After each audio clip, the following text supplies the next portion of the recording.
Thank you so much for giving me the opportunity today to talk to you about SmartEvidence. And part of the session, I actually intend for us to have a discussion. So to give everyone the opportunity to kind of voice their first impressions of SmartEvidence, whether you've seen it before on the demo site and explored it already, or whether you're seeing it for the first time, because we are very much interested in getting to know what you think about it, what you think you can use it for, and then also see how you want to make it part of your Mahara work, if at all. So SmartEvidence was a project that started about 2 years ago with the University of Canberra in Australia, when they had the idea to implement evidence maps and competency frameworks in Mahara.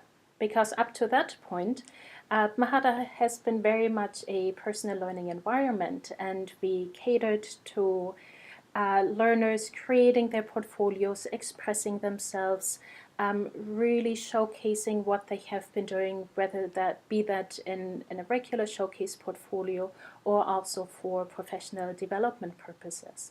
And in some cases, Mahara, of course, has also been used for assessment purposes, in particular with the Mahara Assignment Submission plugin, and that is available for Moodle.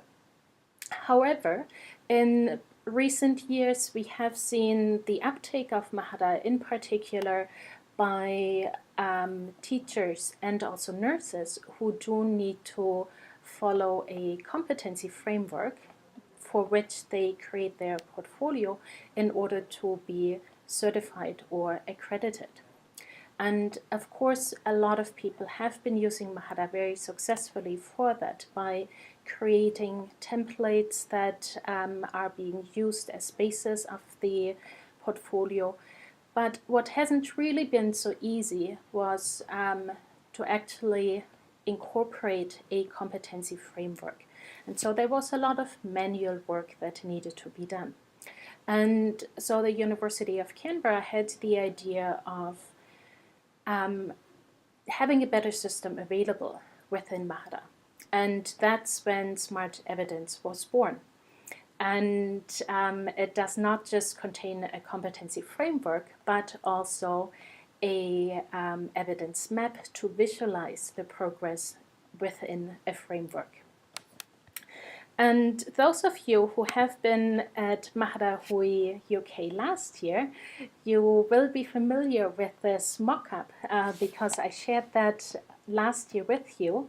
And in order to start the discussion of that idea with people in the UK, because up to that point we have been primarily talking with people in Australia and New Zealand about it, and learn from them that the idea of SmartEvidence is a very valuable one. And so we took it over to the UK and also had very encouraging feedback. And all that feedback together meant that we at Catalyst decided to really go ahead with this project and do the first implementation for Mahara 16.10. And so what you'll see in the next few screens is just a little bit of a walkthrough of what SmartEvidence looks like, and you can test all those features out yourself on the Mahara demo site. So what you see when you have set up a SmartEvidence collection is that you have the competency framework available there. You can provide a title for it. In this case, I chose to create the framework for the UK professional standards for the associate fellow level, because I learned that a lot of you lecturers at universities use that framework in order to progress through your career. And so I wanted to see how that might fit with SmartEvidence. And so, as I said, you have the title of the framework, then a short description, and then you have the evidence map. And that consists of the pages within your portfolio, and then the descriptors, and then individual icons below the pages, because what you do within SmartEvidence is to align a portfolio page with a descriptor or with a competency standard. You can also align one page to multiple standards, so you have very much flexibility within that, but what you do is you always align a page with a standard. So how does that work? Well, first, of course, we will need to set up our competency framework. And currently that is done via a simple text file. And we provide a bunch of these text files which you can access under the URL that I just put into the chat, so that you don't have to start from scratch creating your SmartEvidence framework file, but can start from something given. And if you take a look at the Mahara user manual, you will find more information on what each individual section means, what the syntax is that you need to adhere to. So once you have set up your competency framework file and uploaded it into the site administration area, it is available to everybody who is allowed to see it. Currently, restrictions are being made on institution level, but that is something that needs to be discussed, whether to have it or not. Now somebody is moving the slides, please don't do that. And yeah, so once the framework is uploaded, learners can go to the collection description page, and when SmartEvidence collections are allowed for their institutions, they will see them at the bottom under SmartEvidence framework, and they can choose from any framework that is available there and use it in their collection. And then once a collection has been associated with a framework, learners can annotate their portfolio pages in order to provide meta information why they think a particular page fits a particular standard. So they can either do that directly on the page or from the SmartEvidence map. If they click on the map, the annotation screen pops up, and they can provide a description of why they think their portfolio page meets a particular standard. Now, this could be kind of like what you had in the past, that you look up the standard and the individual standard descriptors, and then you just say, yep, this is the one that I want to associate with my evidence. We enhanced it for Mahara so that you don't actually have to look into a PDF file or into a binder to know what framework you're looking at, what part of the framework you're looking at, because all the relevant information is given to you directly on that annotation screen where you see the framework itself, the competency standard that you're answering, as well as the description going with it, so that you know directly what you're answering to and can incorporate that into your annotation.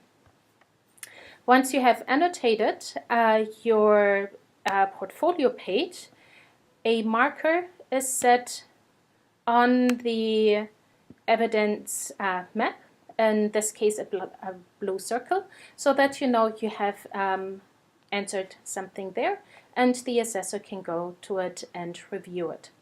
And the rest of the functionality works like in Mahara itself, so you still need to share your portfolio with an assessor. Anybody who has access to the page can also provide feedback, but only staff members can actually do an assessment. So now let's assume that you are an assessor, and so you now look at the annotation in conjunction with the evidence that has been uploaded, and you can assess the evidence. And currently we have three levels of assessment, namely doesn't meet the standard, partially meets, or meets the standard. And then you can also place additional feedback. And all the language strings that you see in here in regard to what the standards are called, what the assessment criteria are called, you can customize directly within your competency framework file.